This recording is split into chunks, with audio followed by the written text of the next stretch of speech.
Rakowski, and I absolutely love them. I'm going to count to 3, go away, and we're going to bring on Andrew. 1, 2, 3, start the clap.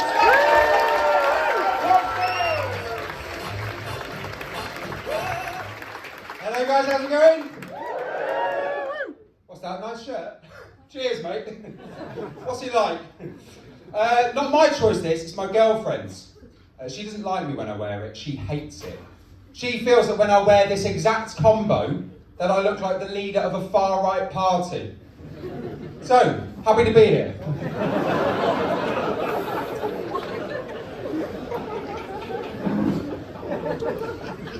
Biggest thing I did to piss off my girlfriend recently was we were living in Gosford, where we were happy and we could afford things, and I moved us to central London.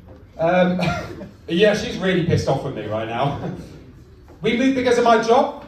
My employer said to me, Andrew, how do you feel about living in London?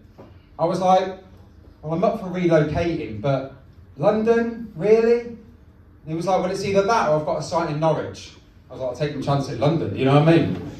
Like, I don't mind Norwich, but it's the only place where family game of Monopoly could break out into an orgy.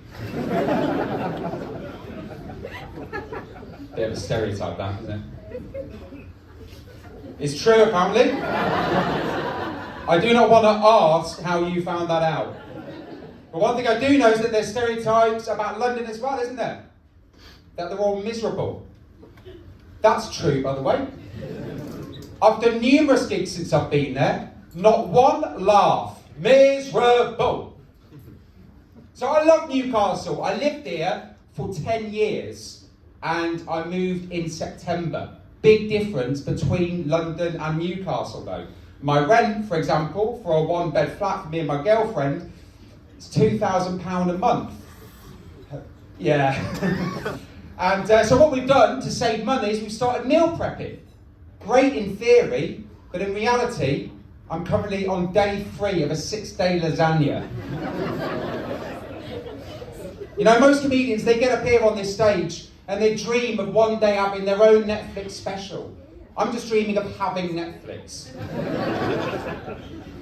When we first moved to London, we did what any new person to London would do. We went to Madame Tussauds. Has anyone been to Madame Tussauds before? Yeah, it's mental, isn't it? It's so busy in there, you can't move. You can't even stand still. Because if you do, you get papped by a foreign exchange student thinking you're one of the models. I was only waiting for a week. In Madame Tussauds at the moment, they have a section called Great Poets. And on this podium, they have only 2 poets.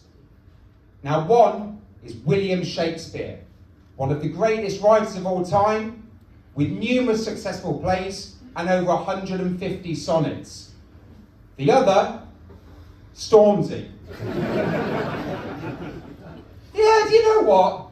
Hamlet, Romeo and Juliet, Macbeth, they're all right. But are they really as good as Big for Your Boots? On one hand, you've got the language up but soft. What light through yonder window breaks? It is the east and Juliet is the sun. Compared to, tell her man, shut up. Beautiful language, isn't it? I didn't really care much about the displays in Madame Tussauds until I found the Star Wars section. I'm a massive fan. And in the Star Wars section, they had that scene. You know the scene, the famous scene between Darth Vader and Luke Skywalker. You know the scene, but everyone knows the scene. You know where Darth Vader's there and he's like, Luke, search inside yourself. You know it's to be true. I am your father. And Luke Skywalker's there like, oh no, what, you're my dad. Sorry, I don't know why I made him Geordie. Yes, it's me, Darth Vader, intergalactic warlord. Warlord? You're Jesus or something like? 10 years living in the northeast didn't go to waste. Oh, but I never knew my dad. That's why I made him Geordie. That's why I made him Geordie. Yeah, I wonder if that would land in Newcastle, that bit. Sorry, apologies. Oh, I can't even believe it, I've got a family. We could do things like go to the pictures and stuff now, like, man. Yes, we can go to the pictures, me, you and your sister. I've got a sister. Oh, yeah, shit, sorry, I should have mentioned this. So I'm your dad, Darth Vader, and you've got a sister. Leia, Princess Leia is your sister. Oh, no, but I've tongued her, like. Yeah, sorry, blame your mother. She was from Norwich. And I wanted to get my picture in this famous scene, and everyone's queuing up to get their picture in this scene. By everyone, I mean me and the kids. And one kid that goes up and he touches Darth Vader's finger. I'm like, it's not E.T., you little prick. And then it's my turn, and I've got to recreate the famous scene, so I wrap myself around the pole like Luke Skywalker. And then with everyone watching, everyone walking by, everyone waiting for their photo, my girlfriend shouts out, Andrew, stand properly. Stand properly. And I bite back with, but Lucy, this is how the actual scene looks in The Empire Strikes Back.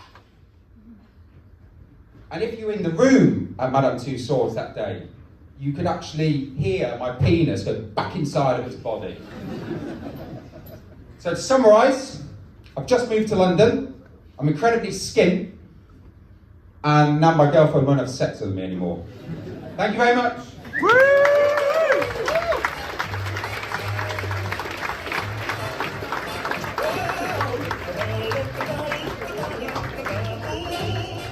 We got to one more take for Andrew.